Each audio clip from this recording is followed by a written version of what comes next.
Hello, hello, hello, and welcome back. I'm so excited to give you guys this next tip.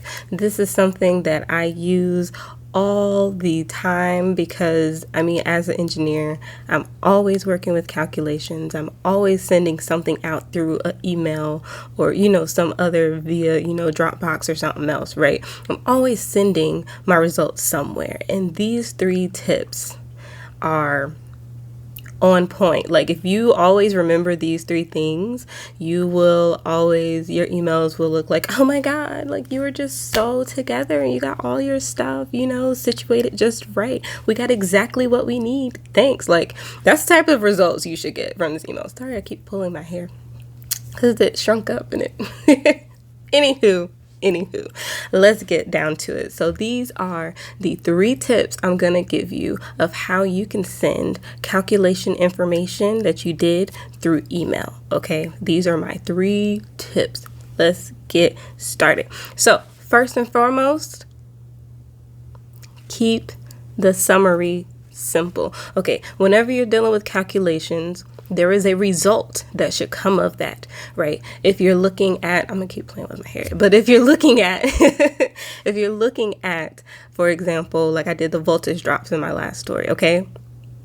What is the key takeaway? The key takeaway is what are the wire sizes, the feeder sizes that needed to be upsized because of voltage drop, right? What needed to change because of the voltage drop? That is the key thing I need to make sure is in that summary.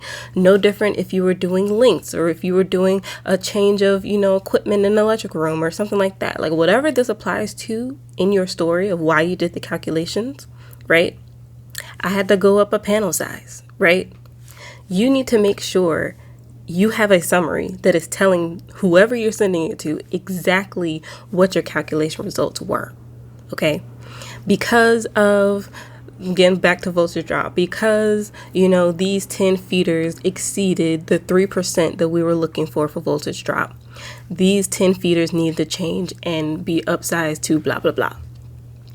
Let them know so that when they get the email, they get exactly what they're looking for in that email. Okay, they don't have to go searching through an attachment. They don't have to go read somewhere else, some long drawn out, well, I did this and I did this and I did this and I did.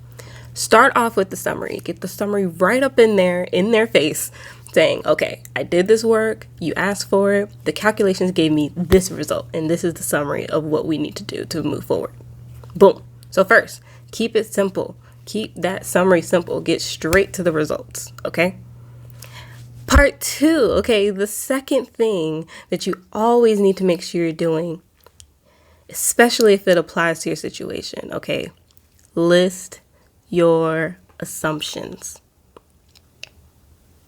I know it seems like, as an engineer, we get in our, groove of like, oh, we normally assume, this for this and that for that, if we don't have filler information. So me and my industry, there are a lot of things from code we'll reference. So let's say, for example, we don't have the dishwasher size or something, right, for an apartment unit. Code tells us what to put for default, okay? So it's like I need to always make sure when I'm explaining calculations, I'm going to tell them what I assumed, right? What are the base things that were used to determine this outcome? Okay, because remember, we're still talking about a lot of calculations, right? This wasn't just 2, 3. We're still on this track of talking about repetitive calculations. So you're doing 10 plus, 20 plus, 100 plus of these, okay? Nobody, right, is going to look at each individual line, right? So they want that summary, but then they need to know the biggest drivers. What were those assumptions that got you to that result, okay? And like I said, it could be anything. For me, with the voltage drop, distance. Distance is always going to be the biggest thing in voltage drop, right? That's something I may want to mention in the assumptions, or like I was saying for the apartment units, right? I assumed worst case scenario, right? Even just saying you assume the worst case scenario, that will help people know, right, the path that you kind of took with your calculations without them having to deep dive into it, okay? Say I did worst case scenario, I used a load this size, right?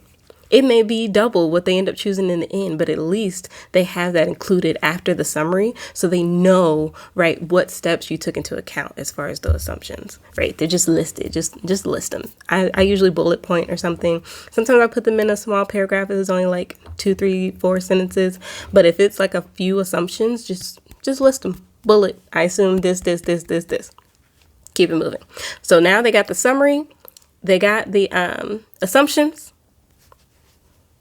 The third thing, okay? The third thing, you always want to make sure you can attach if you can attach it, okay? Because now we're talking about attachments. The third thing is attachments. You want to attach results. So I say that just because, okay, when I say results, okay, again, engineer's brain, we want to dive into what we did for our details, right? Our calculation. But think about it. You've already told them the summary of results. You've already given them the assumptions. You've kind of told them the base of what you did as far as plugging and chugging in a formula. When I say attach results, what I'm saying is if something affected, let's say, for example, an electrical room, right? My panel went up a size. Now, if that panel moving up a size now affects a clearance or now affects, something else about that room where we need to redesign or move some things or whatever, or now it just won't work at all, right? Attach that. That is now, right, a result of these calculations. Attach that. Don't attach, well, I took these loads and, showing all the calculations and all that. Nobody cares. Nobody cares about that. They care about what your result got them, right? And if there is something visual they need to see, show that to them as that result. That's all you need to really attach. So I'm a person, since I deal with Excel a lot, I'll attach an Excel file. But what I'll do, right, is I'll usually create a separate summary page where I'm just giving you, these are the highlights. Right? These are the things we need to pay attention to, okay? Don't pay attention to the other sheets, right? And the other calculations and all that other stuff. I know you don't want to dive into that deep stuff, okay? Most of the people, PMs and other things I'm sending this stuff out to, they don't want to dive into that, okay?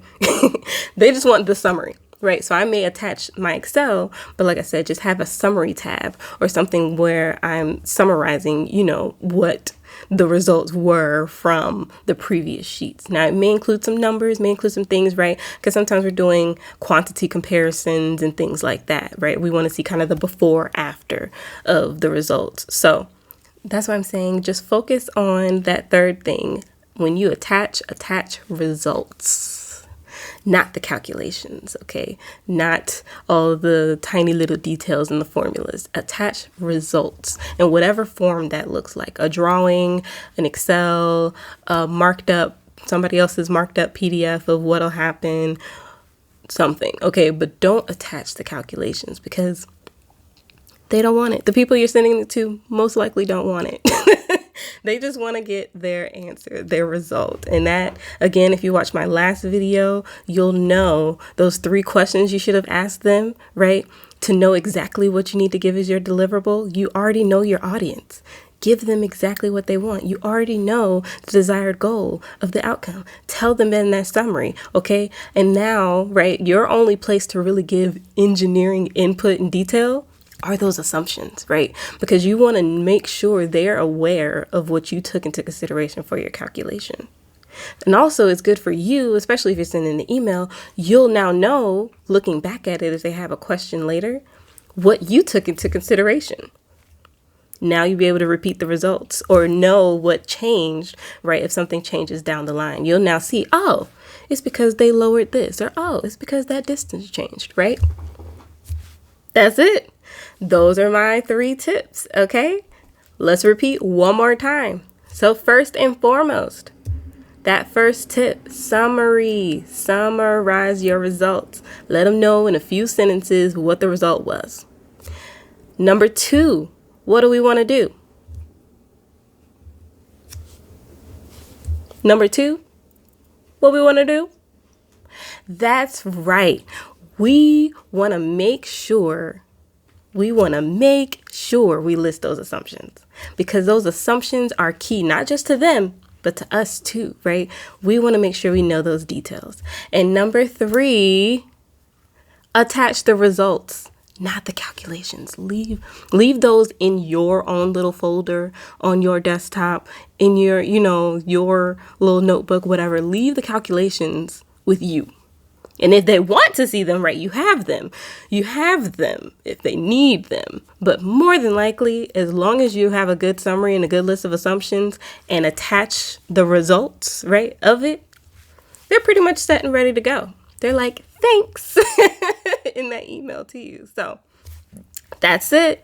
That's all I have for this video. Thank you for watching. I hope you come back to get more of this good knowledge that I have to give you guys. Let me know in the comments if this is helpful, if you loved it, if you liked it, if you have some of your own suggestions too of things to include. Those are just my 3 that always work, regardless of what calculations and work I'm dealing with. Sorry, that was my dog.